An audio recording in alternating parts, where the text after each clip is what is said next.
नगर शहर च असीं सारिਆਂ ने देखा कि थोड़ी जी बारिश पैण नाल ही जिवें नगर कौंसल के विकास के कीते दाविਆਂ की जिहड़ी पोल है वो खुली है।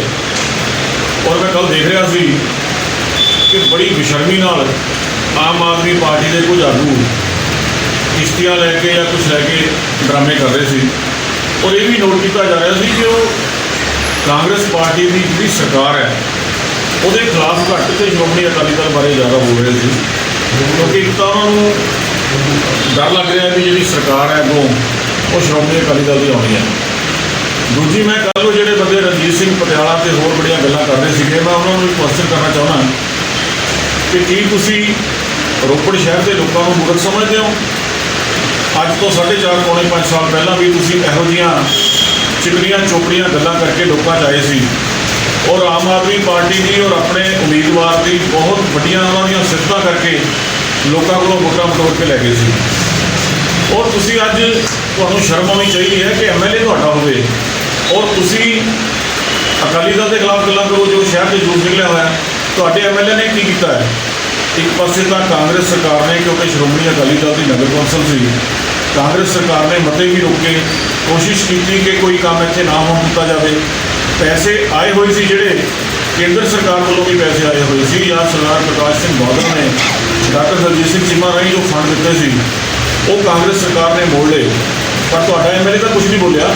तुहाडे MLA ने बड़े दावे किए कि मैं कांग्रेस पार्टी जा रहा, मैं रोपड़ शहर का विकास कराऊँगा, मैं रोपड़ शहर लिए 5 करोड़ रुपया लेके आऊँगा। पर उसकी कारगुजारी तुसीं दस्सण की बजाय किश्तियां चला के बाकी पार्टियों को भंड रहे हो। सब तो पहला तुसीं अपने MLA की कारगुजारी दसो। दूजी गल मैं नगर कौंसल की करनी चाहना। नगर कौंसल के प्रधान साहब ने पिछले दिन एक बहुत बड़ी मैं समझदा गप मारी है कि श्रोमणी अकाली दल जिन्ना विकास 10 साल नहीं करा सकिया उन्ना रोपड़ की नगर कौंसल ने 4 महीने कराया। मैं संजय वर्मा जी को पूछना चाहना कि रोपड़ के लोग बहुत सियाणे हैं, उन्होंने पता है कि तुहाडी नगर कौंसल बनी नूं फरवरी तुहाडी नगर कौंसल दी चोणां होईयां और तुहाडी सरकार ने 2 महीने का पहला नगर कौंसल ही नहीं बनाई। और जदों तुहाडी नगर कौंसल बनी है, जिस तरह तुसीं प्रधान बने हो, तुहानूं पता है तुहाडी पहली मीटिंग जिहड़ी है 6वें महीने हुई है, दूसरी मीटिंग 7वें महीने हुई है। दोनों मीटिंगां दे हाले तक तुहाडे मते ही पास होकर नहीं आए तो तुसीं किहड़ा विकास कराना सी? जिहड़ा भी विकास जे हुण कोई शहर काम चल रहा है या तो वो जो श्रोमणी अकाली दल के टेन्योर काम टेंडर बनी सी वो चल रहा है या एडमिनिस्ट्रेटर के टाइम जो काम होए हैं थोड़े बहुते वो काम चल रहे हैं। मैं बड़े अफसोस नाल कह रहा कि जिहड़े काम हुण चल रहे हैं इन्होंने एडमिनिस्ट्रेटर को पास करवाए हैं, यानी रैल सिंह नगर की पार्किंग है वो पानी कढ़ण का इंतजाम तो कोई नहीं किया गया, पर वो उत्ते टाइलां मढ़ दित्तियां नहीं है। वार्ड नंबर 6 चले जाओ जो पुराना वार्ड नंबर 9 सी, वार्ड नंबर 3 में चले जाओ जो पुराना वार्ड नंबर 6 सी, वार्ड नंबर 18 जोड़ा है महिंद्रा कलोनी तुसीं उत्थे चले जाओ। हुण मौजूदा वार्ड नंबर 5 है बाबा दीप सिंह नगर कलोनी है, तुसीं उत्थे चले जाओ। उत्थे तो लोग कच्चियां गलियां विच रहण नूं मजबूर ने।